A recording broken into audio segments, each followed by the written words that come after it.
What you doing? What you doing? Hey everybody, Prepper Nurse 1 here. Today is Saturday, November 3rd, 2018. I'm going to show you, we've had a lot of rain this morning. But if you look over here, it doesn't look so bad. But as I turn, these clouds, those are snow clouds. Those are not rain clouds, guys. Those are snow clouds. It is in the low 30s. So we're definitely going to get, we had a little bit of wet snow this morning. So it looks like we may get some snow. I think the low tonight they're talking about is going to be around 30. So yeah, it's that time of year. I think I'm going to be taking the flags all down here shortly. I think I may do that tomorrow. Because tomorrow's supposed to not be any rain tomorrow, so that would be a nice change. Anyway, so we are going to, okay, a couple things I want to mention real quick before we jump into the video, okay? So somebody was asking me about a couple people asked about my hematite ring, where you can get them, and when I said it absorbs negative energy, and what does all that mean? So hematite absorbs negative energy. Negative energy is, what a lot of people don't realize, that energy is all around us. Everything has energy, okay?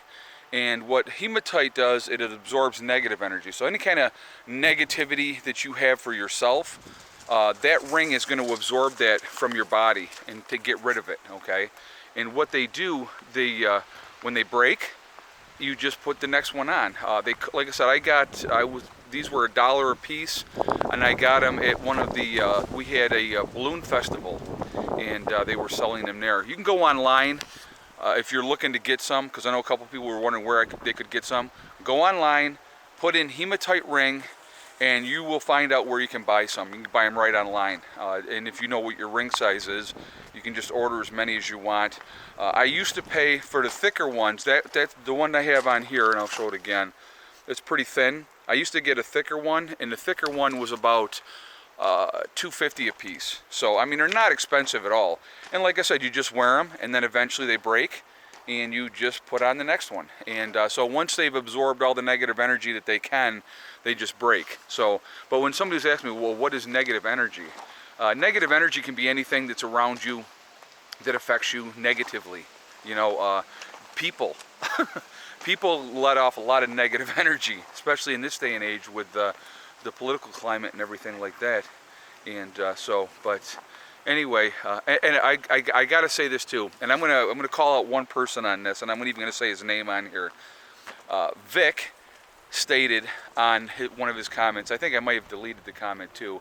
He goes, well, if you don't vote, you have no right to say anything. Well, I have the right to say whatever I want, number one. And I choose not to vote because I think that they're all corrupt no matter who you put in office. So I'm just going to put that out there. So, you know, people, like I said, people are going to think whatever they want. You are entitled to your opinion, and that's fantastic. But I'm still going to give you my opinion. So, and Vic, if you don't like it, you know what? You're free to unsubscribe anytime and go on and follow somebody else that you're more in tune with. I mean, that's fine. I mean, and I'm not saying that sarcastically to be a jerk. I'm just saying it's like, you know, it amazes me the number of people that will follow somebody because they hate them and try to be negative or something on their channel. I just truly don't understand that. I really don't. So anyway, let's get on to the topic of today. Sorry for getting a little long-winded ahead of time. Mexico City, city of 7 million people, is facing a water shortage. They had been offering, Mexico was going to offer this, the immigrant caravan, free bus rides to Mexico City, but they said because of the water shortage in Mexico City that they decided to withdraw that offer because it wouldn't be fair to those people. Now you have a city of 7 million people facing a water shortage, okay? There's another place, obviously, and you guys probably know this already. Cape Town, South Africa is also facing a water shortage. They have already restricted the use of water down there with all the people there. You know, could that happen here? Could that happen in the United States? Well, we've already had some issues with water here in the United States already. If you look at Flint, Michigan, and the toxic water that they have there, and there's a lot of issues with water. So, I mean, you know, when people think that, well, you know, I'll just turn my tap on and it'll work forever, may not always be the case. So, that is something that is definitely something that you need to take into consideration. and all the crap that they put in water. I mean, a lot of the water you're drinking, guys, I mean, in a lot of places, they will take the septic water, you know, the urine, the feces water and stuff like that, and think about all the fresh water we use to flush all that down, and use that, re-clean that with, you know, chlorine and putting fluoride in that and stuff like that, and then turn that back into drinking water. You know, so it's something to think about. I mean, it's like, I just, for me, like I said, I'm happy I have my own well. We have a tremendous amount of springs up in this area. So where I'm at, actually, water is really not an issue. If my well ever dried up, which it doesn't. I mean, it's a freaking awesome well.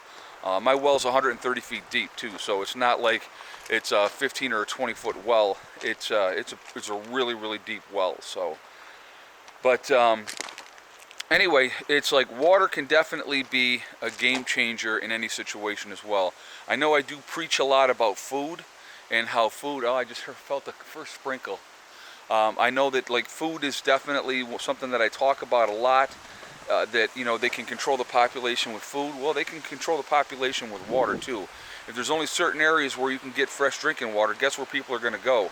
They're going to go where they can get fresh drinking water. So the issues right now that are facing Mexico City, it's pretty dire when you're talking about 7 million people. So a very scary situation. And my thing is, I believe absolutely it can happen here. It's already happened here. There's definitely spots here where we've had our issues in our country. And you know, water gets contaminated with chemical spills or whatever. You know, these things do happen, and they happen all the time. A lot of it you don't hear about because it's like they don't want you to hear about it. So that's just something to think about. I definitely want to hear what you guys have to say about that topic. You know, I mean, it's I'm going to show you over here. From like I said, we've had so much freaking rain that it has been crazy. Now, the standing water that was all in here has dissipated. I mean, this has actually gone down as well. It's not as high as it was, but so we're gonna work on getting all this filled in here tomorrow and get this squared away. So hopefully, but well, like I said, the idea is to get this built up, like I said, and within 3-4 years, I'm gonna have some just tremendous soil through this whole area. And I definitely want to utilize that for gardening down the road. I'll just fence in the whole area and turn it into one big garden. And that's okay too. So, there's my crazy puppies running around like crazy like they do. Getting their exercise. They're really good dogs. So anyway, so somebody had also asked me about the chicken coop. The weather has not been favorable to work on the chicken coop, unfortunately. We do need to get the side walls framed in and get the windows in place. So that's basically up to Greg, you know, with whatever his time schedule is. And so hopefully soon we will get that part of it done, you know, and get that completely framed in before the snows really get in place here. And so that is definitely on the game plan. So, but so the chicken coop is not getting more finished this year. It may not be completed this year, but it will definitely, we'll have some more work done on it. But and then, like I said, I could always put up the siding in the middle of winter. That doesn't even make any difference when you put that up. We'll go buy a couple sheets at a time if we have to, and just start getting it up. So you know, that's not a big deal at all. But so again, tomorrow wood chips are going to get spread around all over through this area, and we're going to get that going. And so I'm kind of happy about that. And we got the last of the wood chips we're getting. The guys are out of the area now, but I got a lot of loads of wood chips all together. I mean, a lot of loads.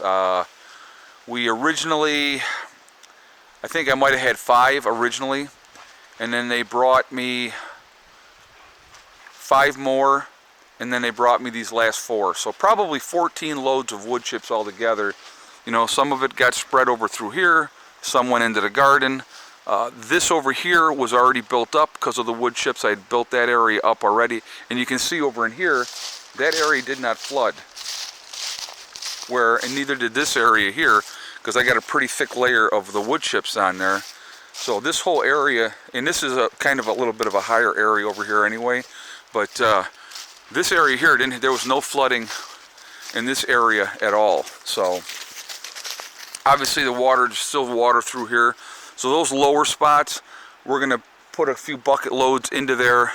So, and then like I said, I still gotta rake that out a little bit over here. So yeah, that's pretty much it, guys. So anyway, I want to hear what your thoughts are on water. How important is it? Obviously, I think it's a huge thing. Without fresh water, you're dead in 3 days.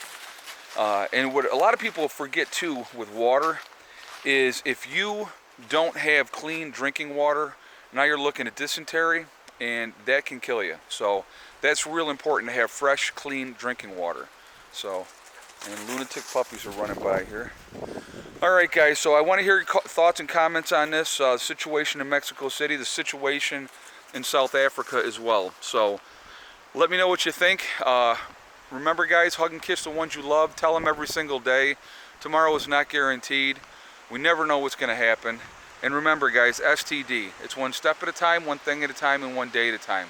Whatever you're trying to do, whatever you're trying to accomplish, you can do it. The only one that's going to stop you from getting there is yourself, okay? So everybody have a great day. I will talk to you all tomorrow. Prepper Nurse 1, out for now.